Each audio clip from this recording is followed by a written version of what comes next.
శ్రీ గురుభ్యో నమః. శ్రీమాత్రే నమః. మనము కార్తీక మాసంలో వచ్చేటటువంటి విశిష్టమైనటువంటి తిథుల గురించి చెప్పుకుంటూ ఉన్నాము.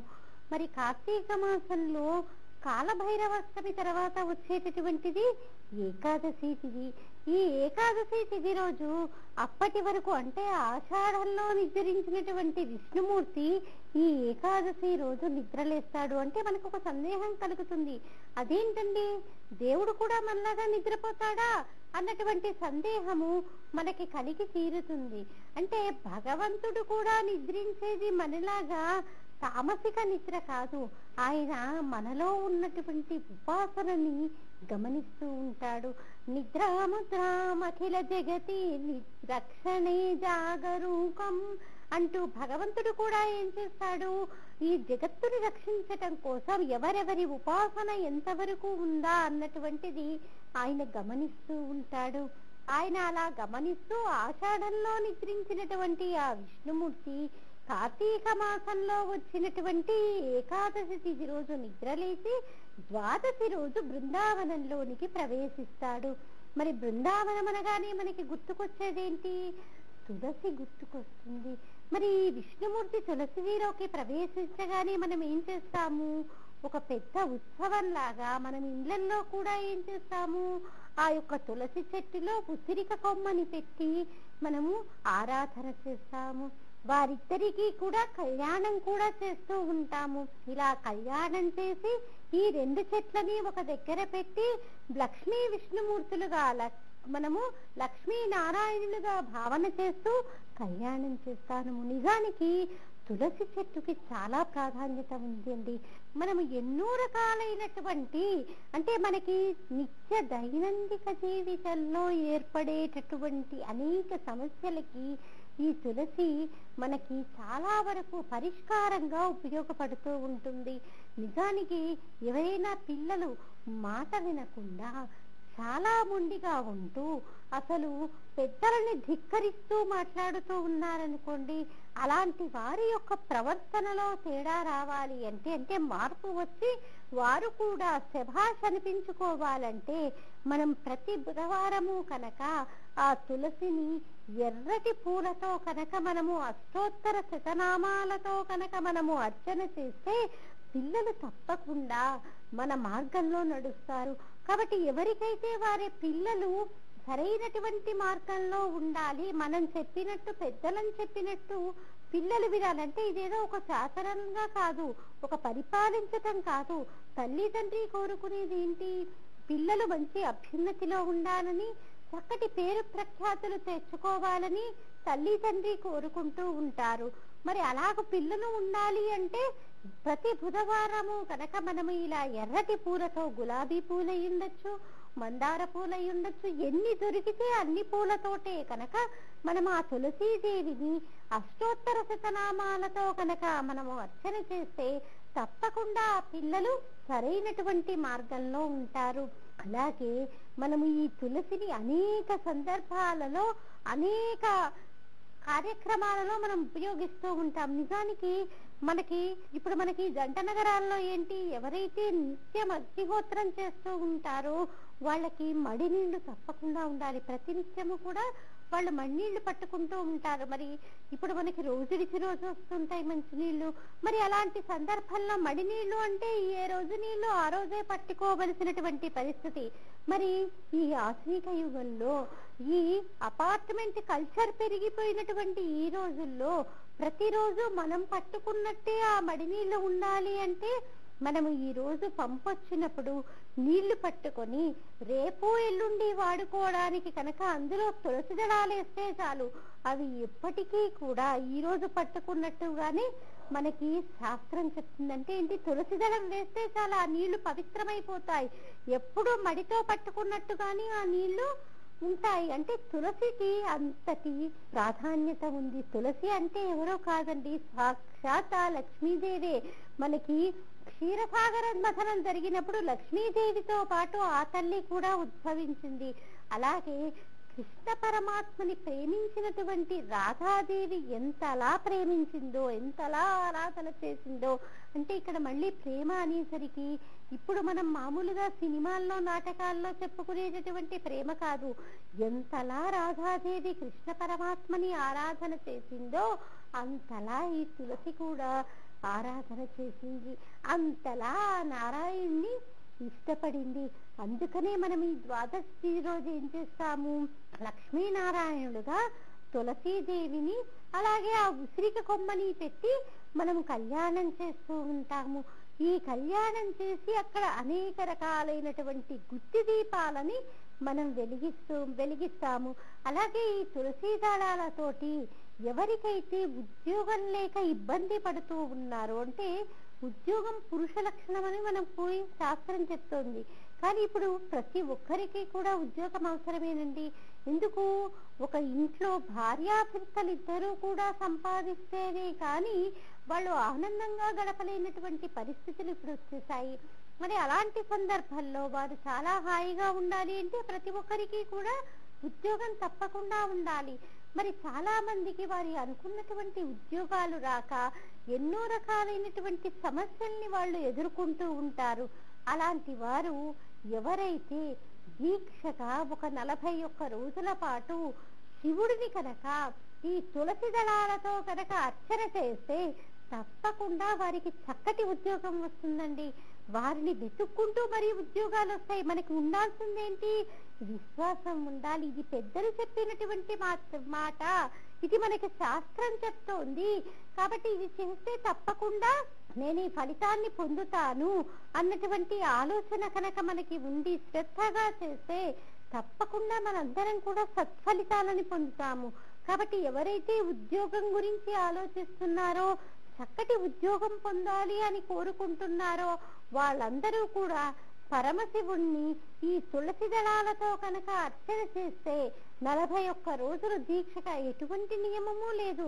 మనం చెయ్యాల్సిందల్లా ఏంటి, మనకి ప్రతిరోజు ఎన్ని తులసి దళాలైతే దొరుకుతాయో, ఒక్క తులసి దళం దొరికిందనుకోండి, ఆ ఒక్కటి దొరికినా చాలు. ఆ తులసి దళంతో ఆ పరమశివుడి యొక్క అష్టోత్తర శతనామాలతో మనము అర్చన చేసి ఆయన యొక్క అనుగ్రహాన్ని పొందటమే. అంటే తులసి ఆ పరమశివుడికి అంత ప్రీతికరమైనటువంటిది.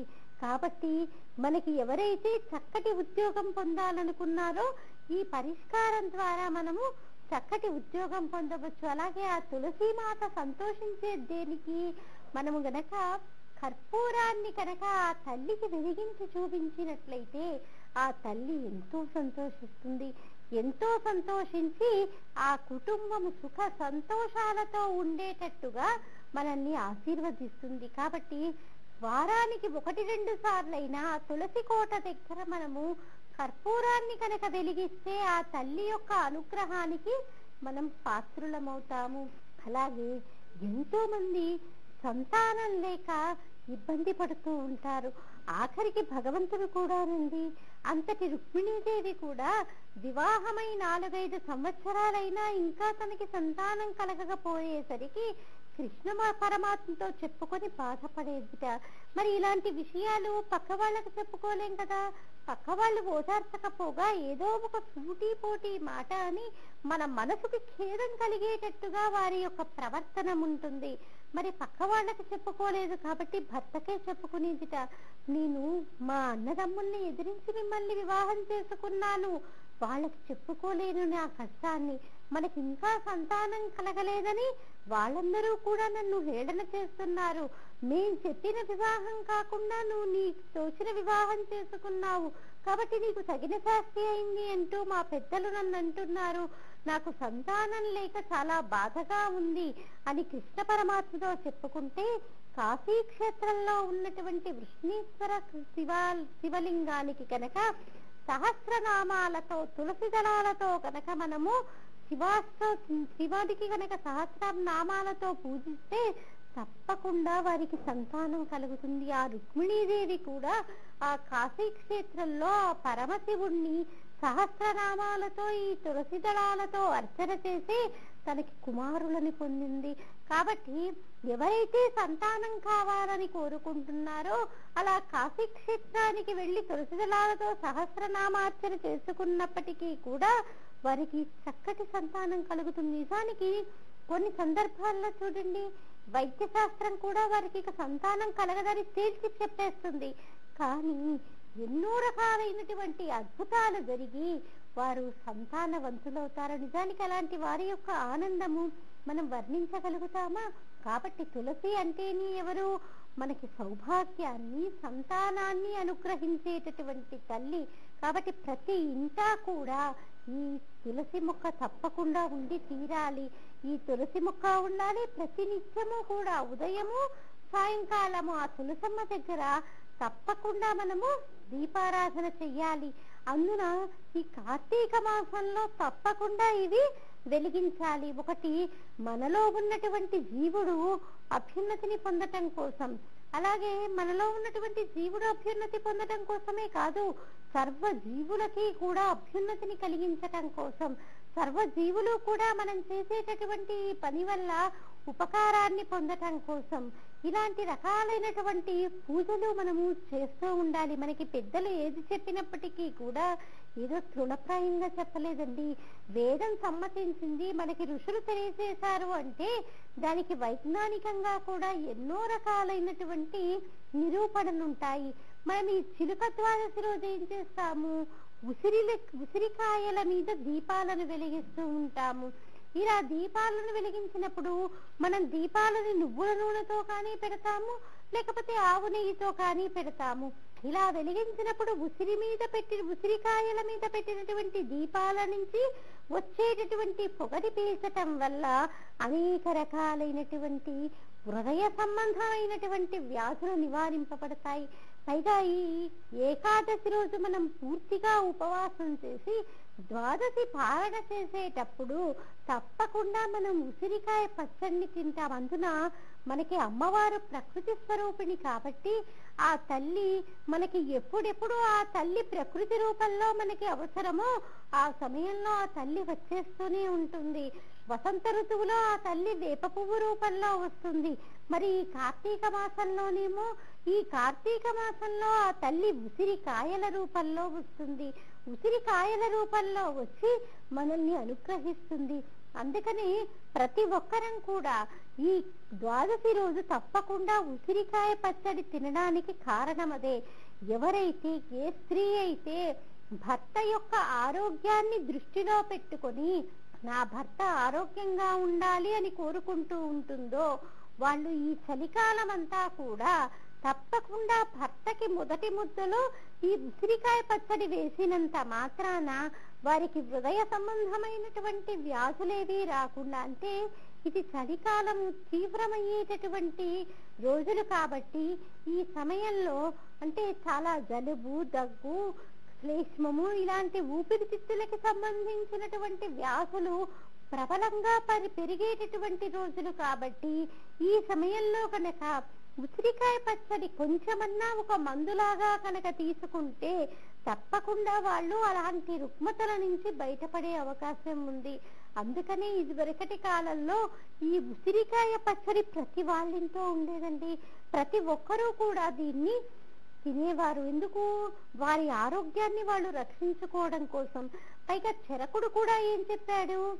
ఈ ఉసిరికాయ పచ్చడి నిత్యము వాడడం వల్ల, ఉసిరికాయ పచ్చడనే కాదు ఉసిరికాయ ప్రతిరోజు తినడం వల్ల ఆయన నవ యవ్వనుడయ్యాడు. అంటే వృద్ధాప్యం కూడా, వృద్ధాప్యపు ఛాయలు కూడా మనకి ఉసిరికాయని ప్రతినిత్యం వాడడం వల్ల తగ్గింపబడతాయి.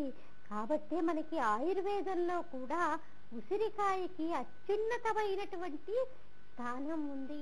పైగా ఈ ఉసిరి, తులసి కలిసి ఉన్నటువంటి గాలిని పీల్చటం వల్ల కూడా మనకి నరాలకి సంబంధించి, అంటే ఈ కాలంలో చలి పెరుగుతూ ఉంటుంది కాబట్టి నరాలలో రక్త ప్రసరణ అనేది క్రమబద్ధంగా జరగకుండా ఎవరైతే కొంత రుగ్మతకి లోనయ్యేటటువంటి అవకాశం ఉందో వారికి ఏంటి, అక్కడక్కడ రక్తం గడ్డకట్టి అది హృదయానికి చేరకుండా అడ్డుపడేటటువంటి అవకాశాలు ఎక్కువగా ఉంటాయి. వీటి నుంచి వచ్చేటటువంటి గాలి పీల్చటం వల్ల, తులసి నుంచి, ఉసిరి నుంచి, అలాగే మనం దీపాలుగా పెట్టేటటువంటి వాటి నుంచి వచ్చేటటువంటి గాలిని మనం పీల్చటం వల్ల ఇలాంటి రోగాలన్నిటికీ కూడా మనం దూరంగా ఉండే అవకాశం ఉంటుంది. అందుకే కార్తీక మాసంలో దీపాలు వెలిగించండి, వనభోజనాలకి వెళ్ళండి అని పెద్దలు మనకి చెప్పడానికి కారణం అది. నిజానికి వనభోజనం అనగానే మనం ఇప్పుడు ఏం చేస్తున్నాము, ఒక క్యాటరింగ్ వాడిని మాట్లాడుకుంటాం, ఒక బస్సు వేసుకుంటాం, ఆ బస్సులో సినిమాలు పెట్టుకుంటాం, అలా వనభోజనానికి వెళ్ళొస్తున్నాము. ఏం చేశారండి అంటే ఆ వనభోజనానికి వెళ్ళామండి, అక్కడ తంబోలా ఆడుకున్నాము, తర్వాత కార్డ్స్ ఆడుకున్నాము, తర్వాత ఏవో అంత్యాక్షరి ఆడుకున్నాము అని చెప్తూ ఉంటారు. కానీ వనభోజనం ఎలా చెయ్యాలో మనకి కృష్ణ పరమాత్మ చెప్పాడండి. తను కూడా గోపబాలురందరితో కలిసి ఆయన వనభోజనానికి వెళ్ళాడు. కానీ వెళ్ళేటప్పుడు ఎలా వెళ్ళాడు, వెళ్ళేటప్పుడు ఆ గోపబాలురంతా కూడా కృష్ణ పరమాత్మ గురించి చెప్పుకుంటూ తలుచుకుంటూ వారు వనభోజనానికి వెళ్ళారు. కానీ మనం ఇక్కడ ఏం చేస్తున్నాము, ఏదో జోక్స్ చెప్పుకుంటాం, పిచ్చి పిచ్చి ఆటలన్నీ ఆడుతుంటాం, సినిమాలు చూస్తూ ఉంటాము, ఆ క్యాటరింగ్ వాడికి ఏదైతే ఇచ్చామో వాళ్ళు పెట్టినటువంటి పదార్థాలు తింటాం. కానీ వనభోజనం అనగానే అక్కడ అనేక రకాలైనటువంటి చెట్లు, ఔషధీ మొక్కలు ఉండి తీరాలి. అందులో ముఖ్యమైనవి ఏంటి, ఉసిరి, మామిడి, వేప, మారేడు, ఇలాంటివన్నీ కూడా అంటే దైవ సంబంధమైనటువంటి వృక్షాలన్నీ కూడా అక్కడ ఉండాలి. మర్రి, మారేడు ఇలాంటివన్నీ కూడా అక్కడ ఉంటే కనుక మనము సంవత్సరానికి ఒక్కసారైనా కూడా ఆ ఔషధీకృతమైనటువంటి గాలిని మనకి పీల్చుకోవటం వల్ల, ఇప్పుడు ఎక్కడ చూడండి మొత్తం కాలుష్యమే కదా, అసలు కాలుష్యరహితమైనటువంటి ప్రదేశం ఏదైనా ఉందా అంటే అది మనం ఆలోచించాల్సినటువంటి పరిస్థితి ఏర్పడింది. మరి ఇంత కాలుష్యంలో ఉంటూ సంవత్సరానికి వెళ్ళేటటువంటి ఒక్కరోజు వనభోజనాన్ని కూడా మనకి మనం ఇలా కలుషితం చేసుకోవటం సబమేనా? ఒకసారి మనం వనభోజనానికి వెళ్తున్నామంటే ఎందుకు వెళ్తున్నామో తెలుసుకోవాలి. ఎందుకు వెళ్తున్నామో తెలుసుకుని ఆ వెళ్ళడానికి గల ప్రాముఖ్యతని తెలుసుకుంటూ మనం వెళ్ళి ఏ ప్రయోజనాన్ని పొందుతున్నామో కూడా మనం తెలుసుకొని కనుక ఆ పనిని మనము ఆచరిస్తే తప్పకుండా సత్ఫలితాలను పొందుతాము. కాబట్టి వనభోజనానికి వెళ్ళే వాళ్ళు ఏదైనా మాట్లాడుకోనియండి, వాళ్ళ కార్లో వెళ్ళనియండి, ఒక బస్సు మాట్లాడుకొని వెళ్ళనియండి, ఎలా వెళ్ళినప్పటికీ కూడా మనము అక్కడికి వెళ్ళి మనం వంట చేసుకొని తినాలి. అలా అక్కడ వంట చేసుకొని తినడం వల్ల అక్కడ నుంచి వచ్చేటటువంటి గాలి కూడా చక్కగా ఉంటుంది. కాబట్టి స్వచ్ఛమైనటువంటి గాలి ఉంటుంది, అక్కడ సేద తీరేటటువంటి అవకాశం ఉంటుంది, అక్కడ ఇంకా ఎక్కువ సమయం గడిపేటటువంటి అవకాశం కూడా ఉంటుంది.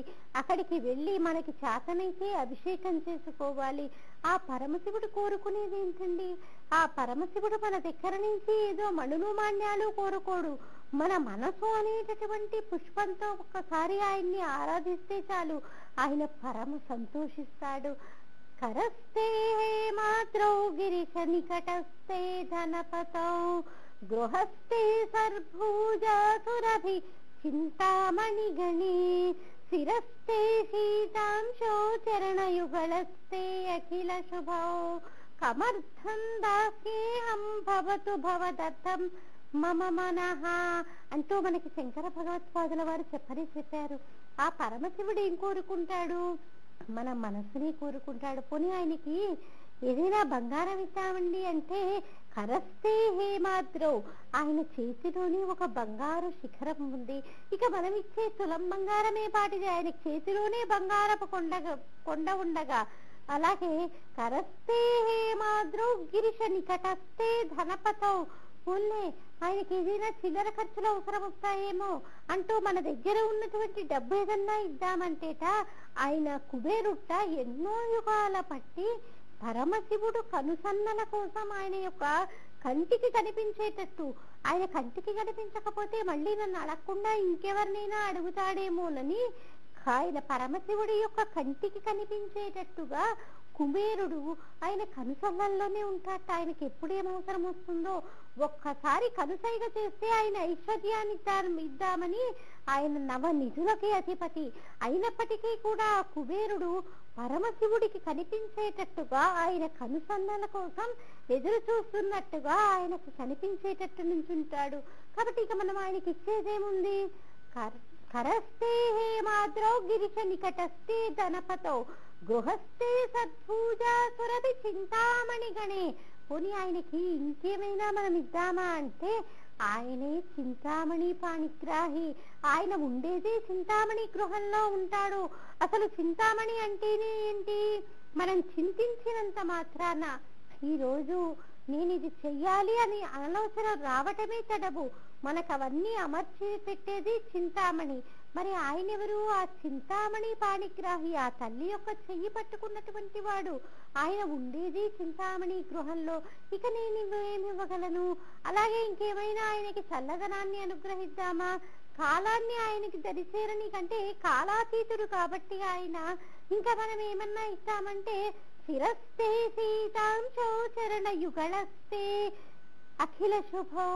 ఆయన శిరస్సు మీదే నెలవంక ఉంటుంది. ఆ చంద్రబింబం ఉండి నిరంతరం ఆయన చల్లగా ఉండేటట్టు, తద్వారా ఆయన్ని ఆరాధన చేసినందుకు మనం కూడా చల్లగా ఉండేటట్టు ఆ స్వామి మనల్ని అనుగ్రహిస్తూ ఉంటాడు. అందుకే చూడండి, దేవాలయాలలో ప్రతి శివలింగం పైన కూడా ధారాపాత్ర ఉంటుంది. ఈ ధారాపాత్ర ఎందుకు పెడతారు అంటే శివలింగం ఎంత చల్లపడితే చుట్టూ ఉన్నటువంటి ప్రదేశం అంతా కూడా అంత చల్లపడుతుంది. అంటే ఎంతగా శివలింగం చల్లబడుతూ ఉంటుందో లోకమంతా కూడా అంత చల్లగా ఉంటుంది. అందుకనే ధారాపాత్ర పెడతారు. కాబట్టి ఇక ఆయన శిరస్సు మీదే చల్లదనాన్ని అనుగ్రహించేటటువంటి ఆ చంద్రబింబం ఉంది. ఇక మనం ఆయనకి ఇచ్చేదేముంది? పైగాట శుభాలు కలగాలనుకోండి, కొంతమంది ఇళ్లలో చూడండి వెంట వెంటనే వారి ఇంటి యొక్క లక్ష్మీ కమ్మీకి మంగళ తోరణాలు కట్టబడుతూనే ఉంటాయి. కానీ ఎవరింటికి మంగళ తోరణం కట్టాలన్నాట పరమశివుడు కాలి బొటన వేలు నుంచి వచ్చేటటువంటి చిన్న దూదికణం, అంటే చిన్న ధూళికణము ఆయన ఒక్కసారి కాలు విదిల్చగానే ఆ యొక్క ధూళికణం మన ఇంటి లక్ష్మీ కమ్మీకి మంగళ తోరణం అవుతుందిట.